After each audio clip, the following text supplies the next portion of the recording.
మీకు సున్నుండలంటే ఇష్టమేనా? నాకైతే గోధుమ సున్నుండలు చాలా ఇష్టం. మా సైడ్ పల్లెటూరులో సంక్రాంతొచ్చిందంటే కంపల్సరీ సున్నుండలు చేసుకుంటారు.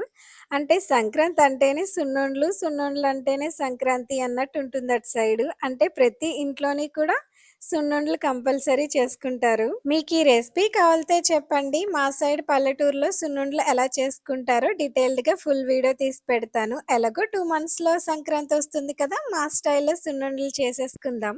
ఇంతకీ చెప్పనే లేదు కదా! ఈ సున్నుండలైతే నేను చేయలేదు. మా అమ్మ చేసింది. మా అమ్మ అయితే సున్నుండలు చాలా చేస్తుంది.